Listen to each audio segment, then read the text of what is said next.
Oh, hey everyone, I'm Big John, and welcome to another episode of the Diz Ability Show. Now, this week I want to talk to you about some easy access hotels.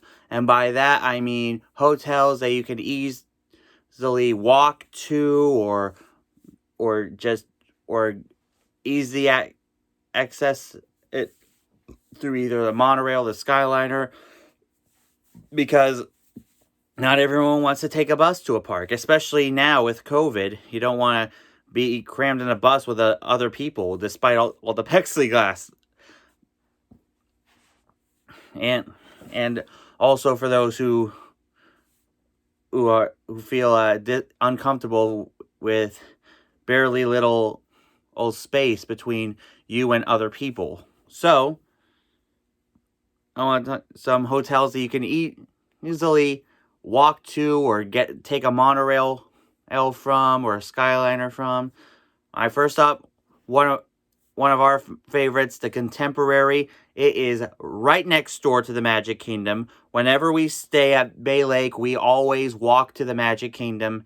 It gives us some exercise and some excitement for going to the park.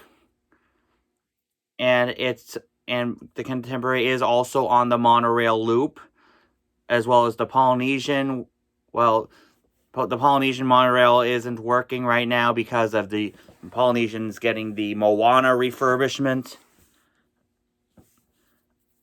But it's also a good one, as well as the Grand Floridian, which is just one monorail stop away from the Magic Kingdom.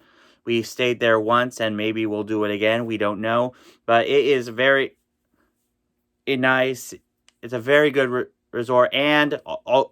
And I should also mention, though, and you can access the walkway to the Magic Kingdom from the Grand Floridian. If you haven't seen our video of that, make sure you check it out so you can get a good perspective, and don't mind my heavy breathing. I was wearing a mask when I was filming that. Anyway, those are the easy access to Magic Kingdom ones. Also, there is over at Epcot and Hollywood Studios, you can do the Yacht and Beach Club resorts. Those are walkable to the Magic Kingdom, to Epcot and Hollywood Studios, as well as the Boardwalk, which will be staying this summer. And there's also the Swan and Dolphin hotels that you can walk to. That you can walk to Epcot and Hollywood Studios from. Those are all of those resorts are in the same area, so you can easily get to Epcot or Hollywood Studios from there. And also, some of the resorts that you can access, you can have easy access to the parks from the Skyliner. There is the Riviera. It is only one Skyliner stop away from the International Gateway at Epcot. And let's see, there's also the Caribbean Beach Resort, which has the main Skyliner station, which is like the TTC for the Skyliner. You can do that. And also a station over at between two of my favorite resorts, Pop Century and Art of Animation. If you haven't been to Art of Animation, please book yourself a stay at that hotel. It is one of, if not the best hotel on property. And if you don't want to take a bus to a park, try staying at one of those resorts. I know Animal Kingdom doesn't have any easy access hotels yet, but there have been rumors about a second Skyliner wave that will go from Animal Kingdom to Animal Kingdom. Who knows? Maybe that'll happen. We don't know. So anyway, that's my tip. Let me know in the comments if you have any questions on how to do Disney for disabilities, and I'll make sure it gets into a future episode. And now it's time for this week's Top 5. Mother's Day is tomorrow, so I want to talk to you about my top 5 Disney moms.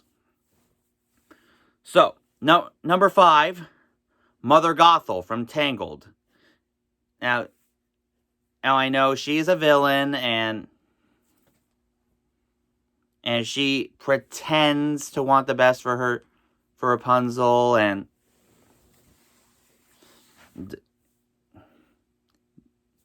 And in that song, Mothers Knows Best. And one of my friends will tell you that she is based off of Cher. And if they did and my friend will tell you if they did a live action movie of Tangled, they would definitely want Cher for it. But that's all I'm going to say. Anyway. Also, all right, so that's number 4, Lady Tremaine. I know she's a stepmother, and she's a villain, but she is one of the very popular Disney villains, and as well as one of the infamous Disney moms. And she got what she deserved at the end of the Cinderella 3, where she and Giselle got turned into a frog. If you haven't seen that movie, I'm so sorry. Just kidding. Number 3, and I know I'm probably gonna get some lash for this. Bambi's mom. Now, of course, seriously, I don't think I'm gonna get lashed for this one, but Bambi's mom, she wanted to protect Bambi. She sacrificed herself to save Bambi's life, and that is pretty much one of the biggest responsibilities of a parent, being able to sacrifice yourself for your child by any means necessary, and doing what needs to be done to protect them. Number 2, Dumbo's mother, Mrs. Jumbo. Now, again, she wanted what was best for her child. She protected him and helped him with his little quirk, his big ears, and now she's proud of him for being this big star that can fly. And to be clear, I'm talking about the animated Dumbo here, not the Tim Burton version, even though I respect my autistic brother Tim Burton. But anyway, my number 1 Disney mom, and this is for all of my Disney Channel fans, Amy Duncan from Good Luck Charlie. Yes, because like my mom, she is a nurse. Like my mom, she likes to be the center of attention. And also, like my mom, she is caring and loving and wanting the best for her family. And that's what makes her my number 1. So anyway, let me know in the comments who your favorite Disney mom is. Now I want to talk about some news that just broke yesterday. So, Disney has announced that from August 10th to October 31st, Halloween, Disney will have a specially ticketed after-hours event called the Boo Bash. Now, I think that this is slightly getting back to the normal here. I know people wanted Not So Scary to come back this year, but I think this is the perfect step towards that direction. Because just like the Not So Scary, it's going to be an after-hours thing. It's going to only people with tickets to the event can go to the park. They said that there are going to be some special Halloween-themed cavalcades like the ones that were seen last year. Maybe some new ones. We don't know. There's going to be some trick-or-treat stations. I'll be interested to see how that's going to work right now with COVID.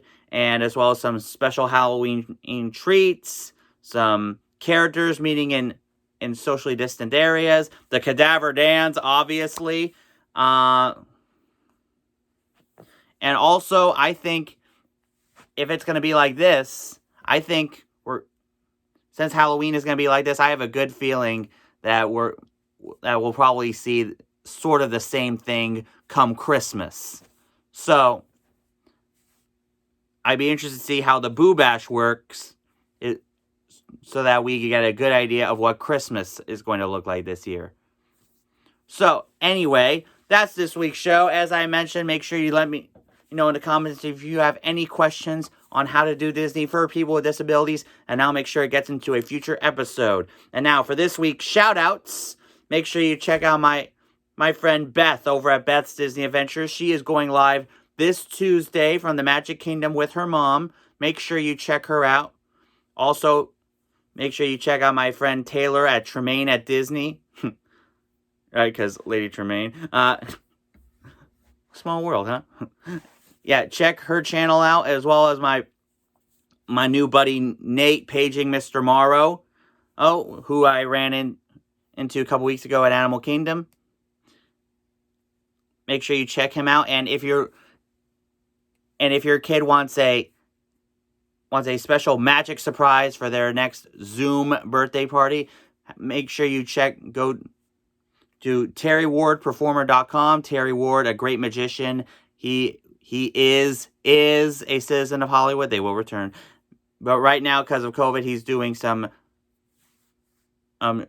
magic shows for people via Zoom. Make sure you check him out if you want to have a magical experience for your next party. And as always, for the latest attraction news, make sure you check out my good friends over at Attractions Magazine. And until next time, have a zippity-doo-dah day.